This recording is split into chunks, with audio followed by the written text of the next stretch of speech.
might prevent you from raising your hand if like you said, you didn't want to have the wrong answer. Have you ever experienced a situation when you're in class where you knew you should be participating or you felt you should be participating? All right. So it sounds like kind of a mild version of that has happened in the past. Yeah.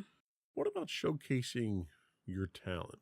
One of the things that I really appreciate about you is the fact that you are artistic in a lot of different ways. Music, drawing, writing. You have a lot of different ways to express your creative side.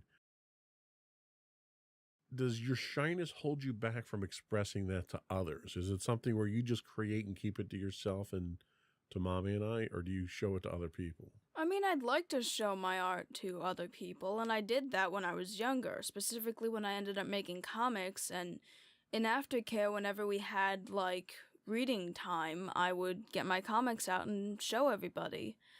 I still share some of my projects with my friends, like my friend Aaron. I tell him the stories that I make, and I've read some of them to him.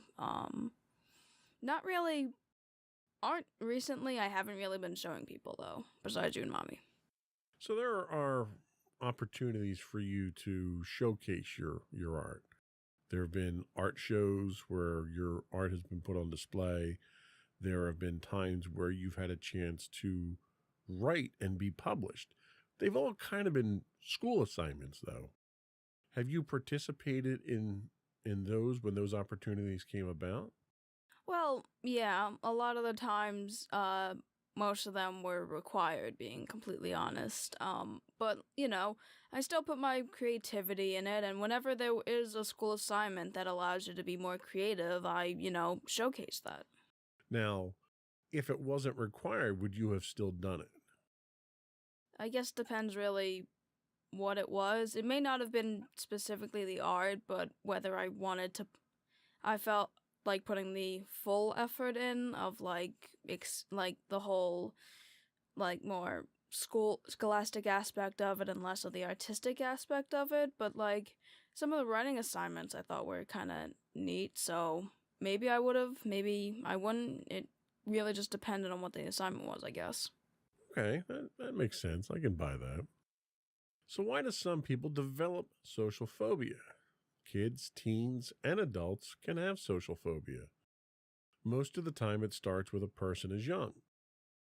Like other anxiety problems, social phobia develops because of a combination of different factors. And one of these factors can be a person's biological makeup.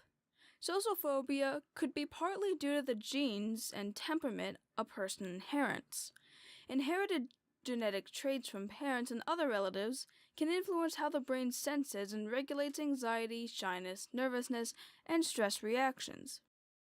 Likewise, some people are born with a shy temperament and tend to be cautious and sensitive in new situations and prefer what's familiar. Most people who develop social phobia have always had a shy temperament. Not everyone with a shy temperament develops social phobia. In fact, most don't. It's the same with the genes. But people who inherit these traits do have an increased chance of developing social phobia. Behaviors learned from role models is another factor, especially parents. A person's naturally shy temperament can be influenced by what he or she learns from role models. If parents and others react by overprotecting a child who is shy, the child won't have a chance to get used to new situations and new people. Over time, shyness can build into social phobia. Shy parents might also unintentionally set an example by avoiding certain social interactions.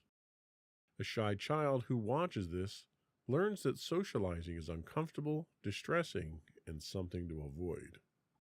And the final factor is life events and experiences.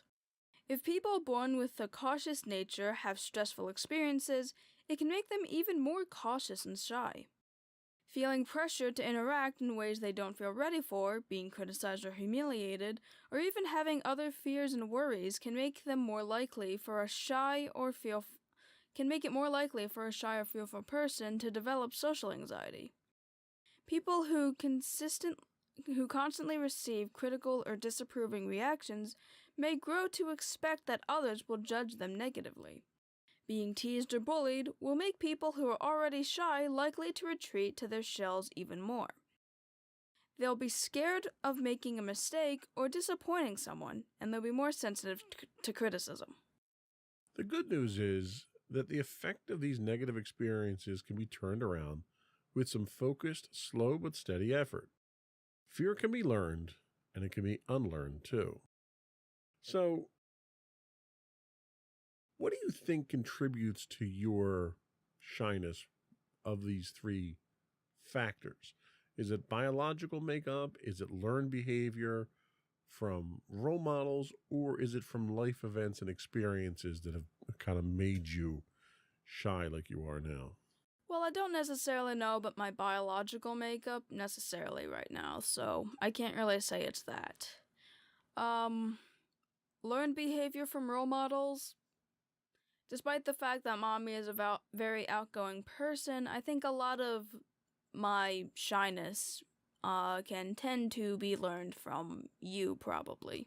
So it really is my fault. It's not. Just, again, there's other factors. So, you being a shy person, as you've admitted, and not really being interested in socializing with people, I do think has kind of had an effect on me.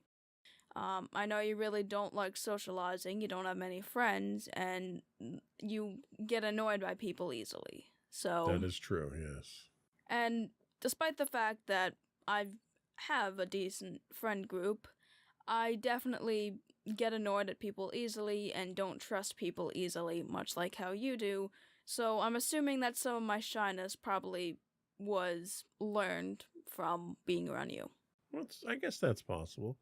It's funny. I'm probably a significantly different story than you. Both of my parents were very outgoing. My mother was the type of person that could strike up a conversation with anybody, and she usually did. And my father, everybody loved my father. My father was always the life of the party wherever he went. So I didn't have that role model influence that caused it. And obviously I didn't have the genetic makeup because one side of my family was Irish, and Irish people tend to be very outgoing for the most part. I think I would attribute most of the reason I am the way I am today to life events. Being a big guy my whole life, there's always attention placed on you because you're the biggest guy in the room. And that attention is unwanted and unwarranted attention. So whenever you get that kind of attention, there's a negative feeling around it. And it was one of those types of battles that I faced for a very long time in my life. It wasn't until I was probably in my 30s that I just realized I didn't care what other people thought about the way I looked. It was my life and I was going to live it. And I stopped letting it bother me. But, that's 30 some years of that reinforcing of that shyness and that awkwardness. And it's hard to kind of break away from that. The fact that I'm doing, podcasts now, I think is a breakthrough for me because I'm kind of throwing myself out there like I never would have in the past. But I think it's kind of interesting how you and I both have kind of reached the same